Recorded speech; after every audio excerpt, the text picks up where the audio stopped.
Hello, നമസ്കാരം. Malayali travel ഗൈഡിന്റെ പുതിയ വീഡിയോയിലേക്ക് എല്ലാവർക്കും സ്വാഗതം. ഇന്ന് നമ്മൾ പോകുന്നത് ശബരിമലയിലോട്ടാണ്. ശബരിമല വരെ എത്തുന്നില്ല, നിലയ്ക്കൽ വരെ. അപ്പൊ ഞാൻ ഇന്ന് രാവിലെ തിരുവനന്തപുരത്ത് നിന്ന് ഇവിടെ ആങ്ങമൂഴി എന്ന് പറയുന്ന സ്ഥലത്തെത്തി. ഇവിടെ എൻ്റെ ചില റിലേറ്റീവ്സ് ഒക്കെ ഉണ്ട്. അപ്പൊ ഇവിടെ വന്ന് സത്യത്തിൽ 2 ദിവസം മുമ്പ് ഇവിടെ വരേണ്ടതായിരുന്നു മകരവിളക്ക് കാണാനായിട്ട്. ഇവിടെ ഇവര് താമസിക്കുന്നതിന് തൊട്ടപ്പുറത്തെ മലയിൽ നിന്നാൽ മകരവിളക്ക് കാണും എന്ന് നേരത്തെ അറിയിച്ചിരുന്നു. അപ്പോൾ അവിടെ വന്നിട്ട് അത് കാണാം എന്ന് വിചാരിച്ച് ഇറങ്ങിയത്. പക്ഷെ അന്ന് മകരവിളക്കിൻ്റെ അന്ന് എനിക്ക് വരാൻ സാധിച്ചില്ല. അപ്പോൾ പറഞ്ഞ പ്രകാരം വന്ന് എന്തായാലും ശബരിമല പോകാൻ ഇപ്രാവശ്യം പറ്റില്ല, നോയമ്പ് നോക്കിയിട്ടില്ല. അപ്പോഴെന്തായാലും നിലയ്ക്കൽ വരെ ഒന്ന് പോയി. അതുപോലെ ഒരു ബന്ധുവിന് അവിടെ കടയൊക്കെ ഉണ്ടെന്ന് പറഞ്ഞു. അപ്പോൾ അവിടെയൊക്കെ നിലയ്ക്കലൊക്കെ പോയി ഒന്ന് കണ്ട് തിരിച്ചു വരാം എന്ന് വിചാരിച്ച് ഇറങ്ങിയതാണ്. അപ്പോൾ ഞങ്ങൾ കുറേ ബന്ധുക്കൾ ഞങ്ങളെല്ലാവരും കൂടെ ഒരു ജീപ്പിൽ ഇങ്ങനെ പോവാണ്. നമ്മൾ തന്നെ ഒരു ബന്ധുവിൻ്റെ ജീപ്പിലാണ് പോകുന്നത്. അങ്ങനെ നമ്മളിങ്ങനെ പെരുന്നാട് വരെ പോയി പെരുന്നാട്ടിൽ നിന്ന് ളാഹ വഴി നിലയ്ക്കലോട്ട് പോകാം എന്ന് വിചാരിച്ചിറങ്ങിയതാണ്. നല്ല മനോഹരമായ ആ എസ്റ്റേറ്റ് റീപ്ലാന്റ് ചെയ്യാനായിട്ടെല്ലാം വെട്ടിയിലിട്ടിരിക്കുകയാണ്. സമയം ഇപ്പോൾ ഒരു 5 മണി കഴിഞ്ഞ് 5:30 അപ്പോൾ നല്ല കാഴ്ചകൾ കണ്ടിങ്ങനെ പോകാമെന്ന് വിചാരിച്ചു. ഇങ്ങനെ പതുക്കെ. അതുപോലെ തന്നെ വൈകിട്ട് രാത്രി പോയി കഴിഞ്ഞാൽ ചിലപ്പോൾ ഭാഗ്യമുണ്ട് ചില മൃഗങ്ങളെ കാണാൻ പറ്റും. എന്തായാലും നമ്മൾക്ക് ഇവിടെ കൂടെ വരുന്നവരെല്ലാവരും ഇവിടുത്തുകാരായതുകൊണ്ട് ഇവിടെ ജനിച്ചു വളർന്ന ആൾക്കാർ, ആങ്ങമൂഴി കോട്ടവൺപാറയിൽ ജനിച്ചു വളർന്ന ആൾക്കാർ. അപ്പോൾ അതുകൊണ്ട് തന്നെ അവർക്ക് അതൊന്നും ഒരു വിഷയമുള്ള. ആന വന്നാലും അവരെ ഇവിടുത്തെ വന്യമൃഗങ്ങളോട് ഇണങ്ങി ജീവിക്കുന്ന മനുഷ്യരാണ്. അവരെ വന്യമൃഗങ്ങളെ ഉപദ്രവിക്കാതെ എങ്ങനെ ജീവിക്കാം എന്ന് അവർക്കറിയാം. അതുകൊണ്ട് അവരുടെ കൂടെ പോകുന്നതിൽ എനിക്ക് വളരെ ധൈര്യവുമാണ്.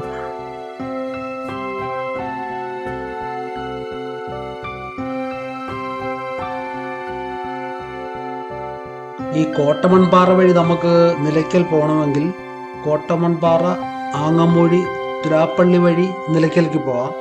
പക്ഷെ നമ്മൾ കുറച്ചുകൂടെ കാഴ്ചകൾ കാണാനായിട്ട് ഇവിടുന്ന് ആങ്ങമൂഴി വഴി സീതത്തോട് വന്ന് ചിറ്റാറ്, മണക്കയം വഴി നമ്മൾ പെരുന്നാട്ടിൽ വന്ന് പെരുന്നാട്ടിൽ നിന്ന് നമ്മൾ ളാഹ വഴി അങ്ങനെ നിലയ്ക്കലോട്ട് പോകാമെന്ന് വിചാരിച്ച് വന്നതാണ് ഈ വഴി തിരഞ്ഞെടുത്തത്. കുറച്ചുകൂടെ നല്ല കാഴ്ചകളൊക്കെ കാണാം.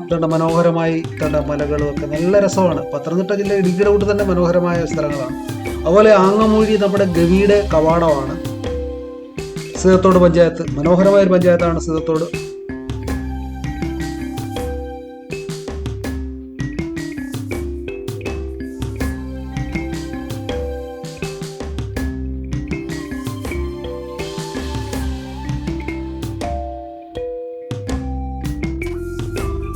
പെരുന്നാട് പ്ലാന്റേഷന്, ഹാരിസൺ മലയാളം പ്ലാന്റേഷനിലൂടെ നമ്മൾ കുറച്ചുകൂടെ കഴിയുമ്പോൾ അങ്ങോട്ട് പോകും. ളാഹയിൽ നിന്ന് അങ്ങോട്ട് പോകുമ്പോൾ അവിടെ കുറേ ഏറിയ എല്ലാം റീപ്ലാന്റ് ചെയ്തിരിക്കുന്നതാണ്. പക്ഷെ സന്ധ്യയായിപ്പോയി. കുറച്ചുകൂടെ നേരത്തെ വന്നിരുന്നെങ്കിൽ കുറേ കൂടെ നല്ല രസമായിരുന്നേനും വീഡിയോ. ഇതിപ്പോൾ നമ്മൾ ളാഹയിലോട്ട് തിരിഞ്ഞു. ളാഹയിലോട്ട് പൊയ്ക്കൊണ്ടിരിക്കുകയാണ്. നല്ല രസകരമായ അതാണ്ട് ഇവിടെ എല്ലാം പൈനാപ്പിൾ കൃഷിയാണ്. നേരത്തെ ഇവിടെ എല്ലാം റബ്ബറായിരുന്നു. റബ്ബർ കൃഷി മാറി ഇപ്പോൾ എല്ലാം പൈനാപ്പിൾ കൃഷിയാണ്. നല്ല രസമുണ്ട്. അതുകൊണ്ട് ഇത്ര മനോഹരമാണ്. നിങ്ങൾക്ക് പല മടക്കുകളങ്ങ് കാണാൻ. കുറേ കൂടെ അങ്ങോട്ട് ചെന്ന് കഴിയുമ്പോഴത്തേന് പ്ലാന്റേഷൻ കഴിഞ്ഞ് വനം തുടങ്ങും. അയ്യപ്പൻ്റെ പൂങ്കാവനം തുടങ്ങും. അയ്യപ്പൻ്റെ പൂങ്കാവനം കിലോമീറ്ററുകളോളം ഉണ്ട്. ഇപ്പോഴിവിടുത്തെ റിസർവ് ഫോറസ്റ്റായി അയ്യപ്പൻ്റെ പൂങ്കാവനം തുടങ്ങി. ഇനി അങ്ങോട്ട് പോയി കഴിഞ്ഞാൽ തിരാപ്പള്ളി കഴിഞ്ഞിട്ട് നിലയ്ക്കൽ. നമ്മളിപ്പം പോകുന്ന റൂട്ട് ഇത് കൂടുതലും പത്തനംതിട്ടയിൽ നിന്ന് വരുന്ന ബസ്സുകളാണ് വരുന്നത്, ഈ റൂട്ടിൽ വരുന്നത്.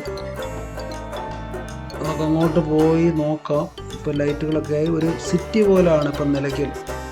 വനത്തിനുള്ളിൽ വലിയൊരു സിറ്റി. പാർക്കിംഗ് എല്ലാം നിലയ്ക്കലാണ്. നിലയ്ക്കൽ നിന്ന് പമ്പയിലോട്ട് KSRTCയുടെ ചെയിൻ സർവീസ് ഉണ്ട്. എപ്പോഴും ബസ്സുണ്ട്. അതുപോലെ മറ്റ് സംസ്ഥാനങ്ങളിൽ നിന്ന് വരുന്ന എല്ലാ വണ്ടികളും പാർക്ക് ചെയ്യുന്ന ഇവിടെയാണ്. ഇപ്പം മകരവിളക്കുകൾ കഴിഞ്ഞുകൊണ്ട് കുറച്ച് തിരക്ക് കുറവുണ്ട്. അപ്പോൾ നമുക്ക് നിലയ്ക്കലെ കാഴ്ചകൾ എല്ലാം കാണാം. അങ്ങനെ നമ്മൾ നിലയ്ക്കൽ ഏതാണ്ട് എത്തി എന്ന് തന്നെ പറയാം. അത് അങ്ങ് ദൂരെയായിട്ട് നമുക്ക് സിറ്റി കാണാം. അപ്പോൾ ഇനി അവിടുത്തെ കാഴ്ചകളൊക്കെ നമുക്ക് കണ്ടതിന് ശേഷം വനത്തിന് നടുവിൽ ഇവിടെ പോലീസുകാർ, മറ്റ് ദേവസ്വം സ്റ്റാഫ്, എല്ലാവർക്കും താമസിക്കാനുള്ള സംവിധാനങ്ങളെല്ലാം ഒക്കെ ഉണ്ട് ഇവിടെ. അപ്പോൾ നമുക്ക് ഇവിടുത്തെ കാഴ്ചകൾ, ഇപ്പോൾ സമയം ഏതാണ്ട് 8 മണിയൊക്കെ ആയി. അപ്പോൾ ഇവിടുത്തെ കാഴ്ചകളൊക്കെ കാണാം. ഹോട്ടലുകളുണ്ട്, ഒരുപാട് കച്ചവട സ്ഥാപനങ്ങളുണ്ട്, പാർക്കിംഗ് ഏരിയ ഉണ്ട്. അപ്പോൾ നമുക്ക് അങ്ങോട്ട് പോകാം.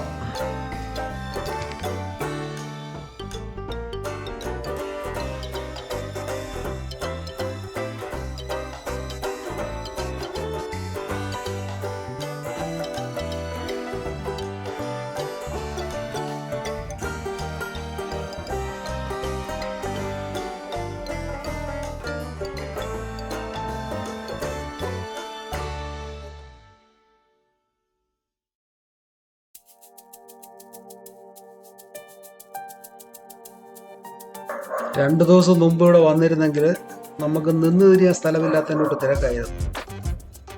എൻ്റെ കൂടെ വന്നവരെല്ലാവരും ഇവിടെ നേരത്തെ മകരവിളക്കിന് ഇവിടെ വന്ന ആൾക്കാരാണ്. ഇവിടെ അവരുടെ ഒരു സഹോദരൻ ഇവിടെ കച്ചവടം നടത്തുന്നുണ്ട്. ലക്ഷങ്ങൾ വില കൊടുത്താണ് കടയെടുത്തിരിക്കുന്നത്. ഭാഗ്യമുള്ളവർക്ക് ലാഭം ഉണ്ടാവും, അല്ലാത്തവർക്ക് നഷ്ടം ഉണ്ടാവും. പക്ഷെ നഷ്ടം അങ്ങനെ അയ്യപ്പൻ വരുത്താറില്ല. സാധാരണ എല്ലാവർക്കും ലാഭം തന്നെ വരുത്തും എന്നാണ് പറയപ്പെടുന്നത്. എന്തായാലും നമുക്ക് അവിടെ അവരുടെ കടയിലോട്ട് വണ്ടി ഇവിടെ എവിടെയെങ്കിലും പാർക്ക് ചെയ്തിട്ട് വേണം അങ്ങോട്ട് പോകാൻ. തിരക്ക് കുറച്ച് കുറവുണ്ട്, എന്നാലും 2 ദിവസം മുമ്പുള്ളതിൻ്റെ കൂട്ടുള്ള തിരക്കില്ല. ഇവിടെ കംപ്ലീറ്റ് ചെറിയ ചെറിയ കടകൾ കച്ചവടം ചെയ്യുന്നതെല്ലാം അന്യ സംസ്ഥാനത്ത് നിന്ന് വന്നിരിക്കുന്ന ആൾക്കാരാണ്. തമിഴ്, തെലുങ്ക് ആൾക്കാരൊക്കെയാണ് ഈ ചെറിയ ചെറിയ കടകളിരിക്കുന്നത്. മലയാളികളൊക്കെ വളരെ കുറവാണ്. മലയാളികളൊക്കെ വലിയ കടകളാണ്. അത് കൂടുതൽ കച്ചവടക്കാരും നമ്മുടെ പത്തനംതിട്ട പരിസര എരുമേലി, റാന്നി പ്രദേശങ്ങളിലുള്ള ആൾക്കാരൊക്കെയാണ്. കോന്നി ആ പ്രദേശങ്ങളിലൊക്കെ ഉള്ള കച്ചവടക്കാരാണ് കൂടുതൽ കൊടുക്കുന്നത്. ഈ നാടിനെക്കുറിച്ചും ഇവിടുത്തെ എല്ലാ കാര്യങ്ങളും അറിയാവുന്ന ആൾക്കാരാണ്. അപ്പോൾ ഇവിടെ കുറേ പോലീസുകാരുണ്ട്. നമ്മുടെ കടയുടെ ഫ്രണ്ടിൽ തന്നെ പോലീസുകാരിക്കുന്നത്. അപ്പോൾ അതാണ് കട. നമ്മളപ്പോൾ അങ്ങോട്ട് കയറി അവരെ കണ്ടതിന് ശേഷം തിരിച്ച് നമ്മൾ പുറത്തെ കാഴ്ചകളൊക്കെ കണ്ടിട്ട് നമുക്ക് വരാം.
ഇനിയപ്പോൾ തിരികെ പോകാമെന്ന് വിചാരിക്കുന്നു. സമയം ഒരുപാടായി, അതുകൊണ്ട് 10 മണിയോളമായി. കുറേ നേരമായി ഇവിടെ കറങ്ങി അടിച്ച് നടക്കുന്നു.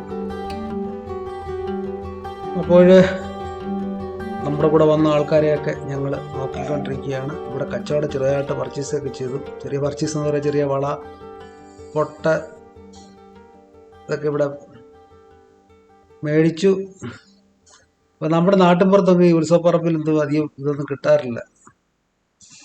വല്ലപ്പോഴും അങ്ങനെ ഇത് കാണാറുള്ളൂ. എല്ലായിടത്തും ഒന്നും സുലഭമല്ല. ഇതെല്ലാം സുലഭമല്ല. അപ്പോൾ ഞങ്ങൾ തിരിച്ച് നമ്മൾ വണ്ടിയിൽ കയറി വീട്ടിലൂടെയാണ് വീണ്ടും വനത്തിലൂടെ കൂരിരുട്ടിൽ ഒരു യാത്ര. ഏതെങ്കിലും മൃഗങ്ങളെ കണ്ടാൽ സന്തോഷം വിചാരിച്ച്. പക്ഷേ ഇത് നമ്മൾ ലാപ്പള്ളി വന്നു. ലാപ്പള്ളി നമ്മൾ ഈ ഇടത്തോട്ട് തിരിഞ്ഞ് വേണം പോകാൻ. ഇടത്തോട്ട് തിരിഞ്ഞ് നമ്മൾ അങ്ങമൂഴിയിലോട്ട് പോകണം. അപ്പോൾ ലാപ്പള്ളി എത്തി. നമ്മൾ തിരിഞ്ഞു. ഇനി ഇവിടെ കൂടെ അധികം വണ്ടിയില്ലാത്ത റൂട്ടാണ്. അപ്പോൾ ഇത് നേരെ പോയി കഴിഞ്ഞാൽ ഗവിയിലോട്ട് പോകുന്ന റൂട്ടാണ്. അങ്ങമൂഴി ചെന്നിട്ട് റൈറ്റിലോട്ട് പോയി കഴിഞ്ഞാൽ സീറോഡ് ചുറ്റാറ് പോകാം. അപ്പോൾ നമ്മളിങ്ങനെ പോയി എന്തെങ്കിലും മൃഗങ്ങൾ കാണും എന്ന പ്രതീക്ഷയിൽ നമ്മളിങ്ങനെ പോയതാണ്. കുറേ അങ്ങോട്ട് ചെന്നിട്ട് അങ്ങനെയും ഒന്നും തന്നെ കാണാൻ സാധിച്ചില്ല. വളരെ പതുക്കെയാണ് ഞങ്ങൾ വിട്ടു പോകുന്നത്. ഈ റൂട്ട് പല പ്രാവശ്യം ഞാൻ അങ്ങമൂഴി വരുന്ന സമയത്തൊക്കെ പല പ്രാവശ്യം അങ്ങനെയൊക്കെ മൃഗത്തിനെ കണ്ട് നമ്മൾ ക്യാമറയ്ക്കകത്ത് ഇഷ്ടപ്പെട്ടു. ഇവിടെ നിൽക്കുന്നു, വേറെ നിൽക്കുന്നു. അതാ നിൽക്കുന്നവർ ഇവിടെ വേറെ നിൽക്കുന്നു.